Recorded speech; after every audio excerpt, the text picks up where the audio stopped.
is up, my favorite Martians? Welcome back to the channel. I am the Crowlector, and today we are taking a look at the new NECA Toys Ultimate Metaluna Mutant. Do you think his head is so big because it's full of secrets? Well, there's only one way to find out. I have really enjoyed NECA's Universal Monsters line.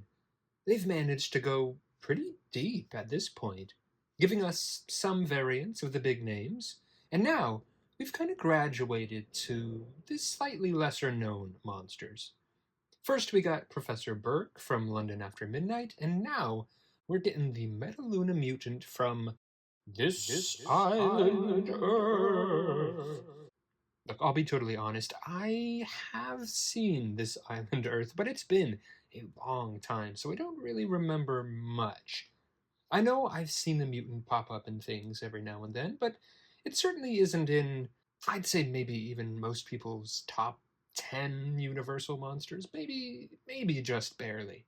It obviously came out quite a bit later than some of the more iconic monsters.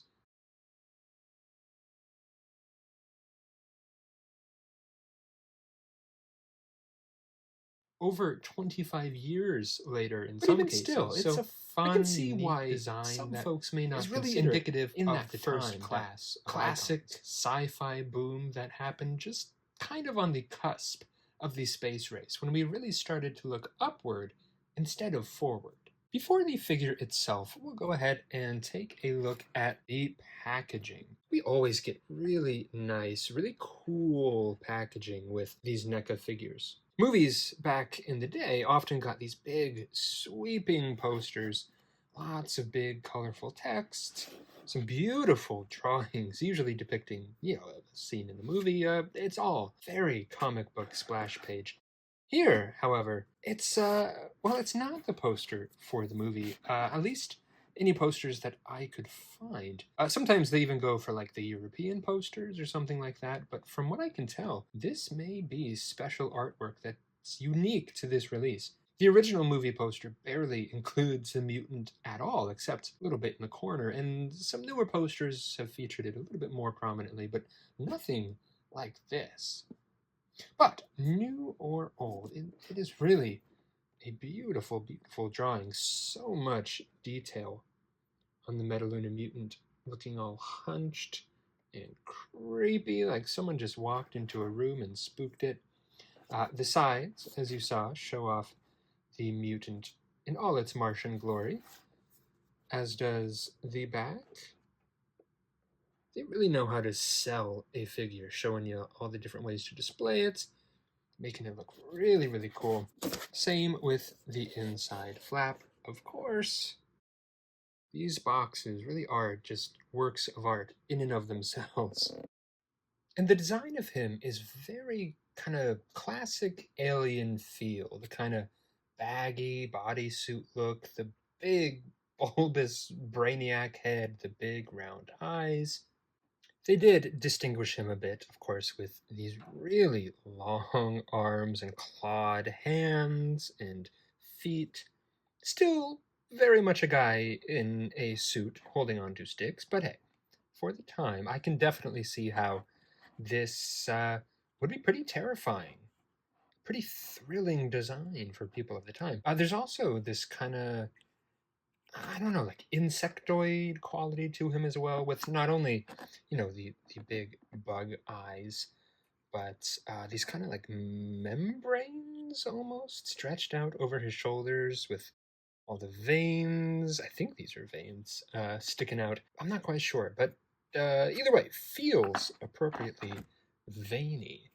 And these sort of like scaled armor to his front here, the kind of big, almost like flat wing type pack on the back.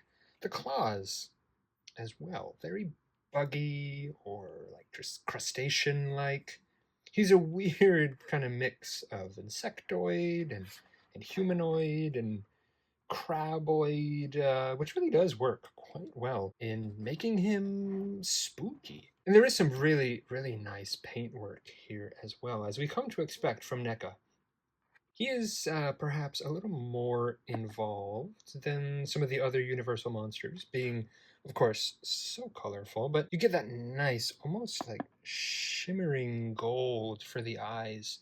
Sort of like a baby blue on the bodysuit, and lots of, not quite purple, but kind of like magenta elements on all the little veins here, of which there are many. Everywhere you look, he's just got more and more veins. God, he is filled with blood, this guy. Red blood, as we'll see here in a moment, which I feel like is kind of unique. Most aliens, we get green or white blood. It's almost as if they're saying there's not much of a difference between us and the aliens. Go figure. We'll get our tape measure out here to see how big this Metaluna monster really is. That really is fun to say, isn't it? Metaluna. Makes me hungry for pasta. I don't know about you. But our Metaluna Mutant stands just about 8.5 inches tall, which is maybe even a few inches more than like your average Ultimate, or one of our tallest ones to date, the Ultimate Frankenstein's monster. And it does seem like the scale of him is where the bulk of the budget went for old Eminem here, since he comes with relatively very little accessories. Just one, in fact, which is an alternate head, sort of a battle-damaged head, if you will. It is mostly the same as the other head, just with an added little gash sculpted in, and some blood details on the front and the back. He's definitely going to want to get that looked at. And that is about it. But I think that's kind of to be expected. I mean, the Metaluna Mutant, from what I understand, not really a talkative guy. He doesn't really use anything in the movie like a ray gun or anything, but what he lacks in accessories, he does make up for in presence. He's a towering guy, and NECA even managed to really work in some extra articulation for the guy. As far as posability, you do get the ball-jointed head, and he does actually have a joint not only at the top of the neck, but the bottom of the neck too. Move it. There you go. See a little bit. So you can get some nice little micro expressions from that. He does have swivel hinge shoulders that luckily aren't too hindered by this shoulder piece. They are a little, of course, but it is a softer plastic, so there is some give. It doesn't go all the way around, which does help as well. And he does have a little bicep cut hidden under there as well, which does certainly help. Swivel hinge elbows, of which there are two, actually. He's got two elbows here. And he gets these little unique joints for his little claws here as well. He doesn't really have wrists per se. This part here does not move, but each little claw does articulate independently. So again, another chance for some little like micro expressions there. I just say be a little careful with how you pose the arms, because they are, a little longer. Posing them certain ways, I've noticed, can kind of throw off the weight of the figure and make him topple over. He also has a double ball-jointed chest, both at the top and the bottom of the little armor there, both at the torso and the waist, though the nature of the armor kind of hinders that movement a little bit. But it is still a pretty decent crunch. You get that T-barbell crotch, just again be careful of these legs popping out. No thigh cut, but he does have a swivel hinge at the knee, a separate little kind of ankle pivot between the foot and the leg. There's an extra little piece in addition to just the typical swivel hinge foot.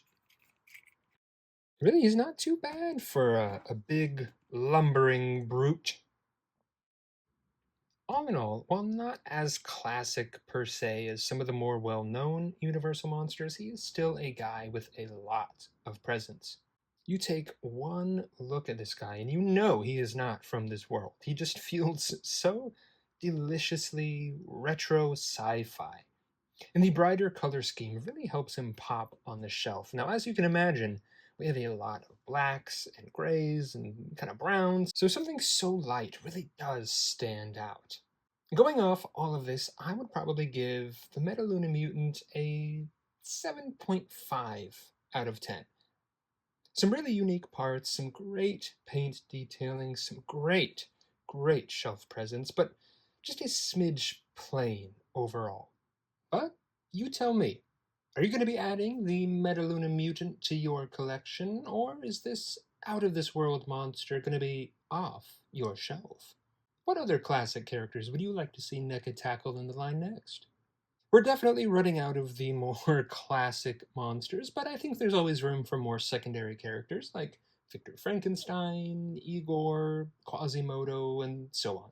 Thank you so much for watching, you guys. I really do appreciate it. I will be back soon with more creepy collection content, but in the meantime, don't forget, stay spooky.